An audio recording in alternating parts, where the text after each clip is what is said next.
Really briefly, just about the game, and I said it during the timeout that we had after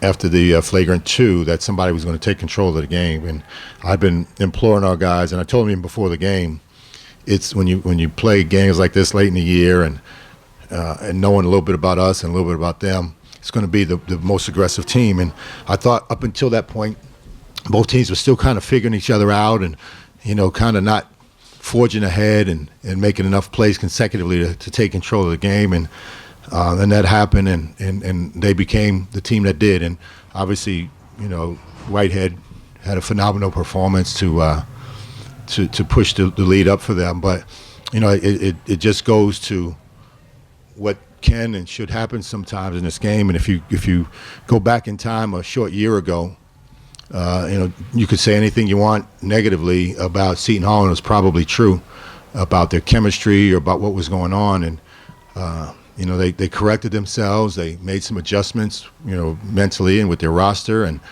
I think as good as Isaiah Whitehead is, I give credit to Derek Gordon as a fifth-year guy who came in, and he didn't get named captain just because. He get named captain because he took control of the team.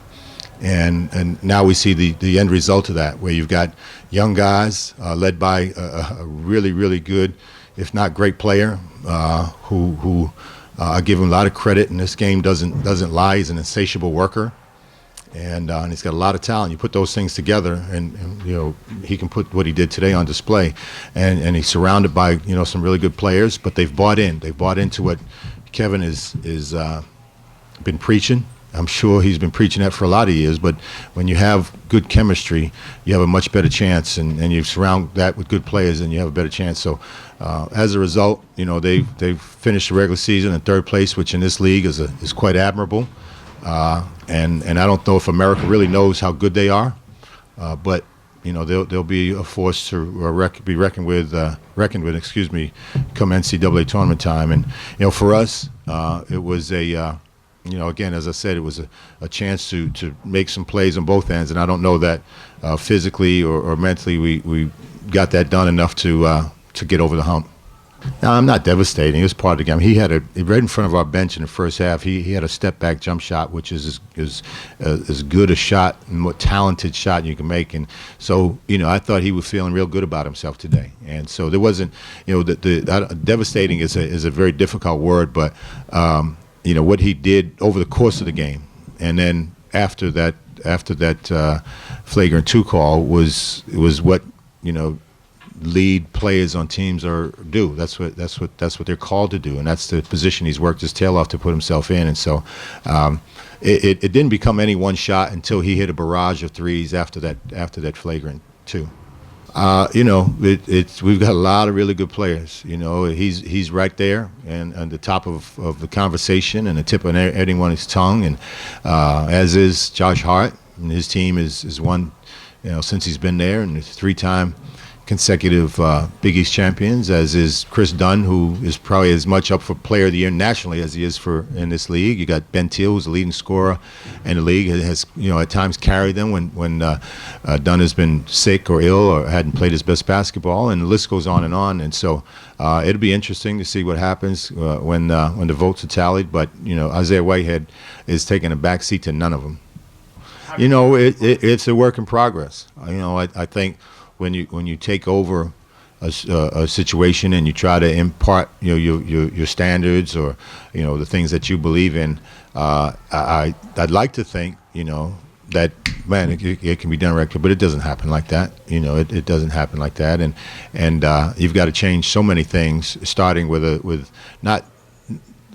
mentality, theirs and everybody else's, about doing things different and things that have been acceptable being unacceptable. And you've got to preach it every day. And as we close the regular season, have there been some things positively that have changed in a good direction? Absolutely. Is there a lot of work yet to do? Positively, there's a ton of work yet to do. And if anybody thought, starting with me, that we're going to come in here and we're going to win this league, then we weren't dealing with reality. It's going to take some time, but You've seen some beautiful houses when you're walking down the street, and those weren't built in a day either. So I thought if we start building the foundation, pouring cement, making sure that it's done right and it's balanced, that when you start erecting your house, it's gonna be done and look the right way, and then you can enjoy it for years to come. I mean, just the things that I believe in. You accountability, structure, yeah, things that stand tall through any storm. And those things, there'll be days where it looks really good, not just performances on the court, but guys doing what they're supposed to do and holding each other accountable and all those kind of things. And there are times that it hasn't. And so you can't have imbalance, you can't have inconsistency. So as I always say, and I say this in my own home, I can get to the point where I can get you to be as good as you can possibly be today. But then I've got to get you to do it tomorrow and the day after and day after and day after. And that's the challenge that we're facing right now. He's upset. He's upset. I guarantee you he didn't think that was the way his senior year was going to end in the regular season. But I think, again, and I say this all the time, when you want to be remembered, and I wrote it on the board because we wanted to honor these guys, the 5 seniors. And what is the definition of honor? Honor is about your legacy. Honor is how they remember you when you're gone. And for Aaron or anybody, it's about what you do every day, so that when you walk away from something, you don't know a basketball coach's record, but you know who he is as an individual. You don't know, and you won't remember 5 years from now if Aaron made this shot or that shot, but you remember what kind of person he was, and what he brought to a locker room every day, and what he brought to this university every day. And that's the thing I try to teach these guys, is that to be honorable, to be respected, to be all those things that you want to be as an individual. Then you have to, when you're gone, you have to understand that people know exactly what you're about as a person.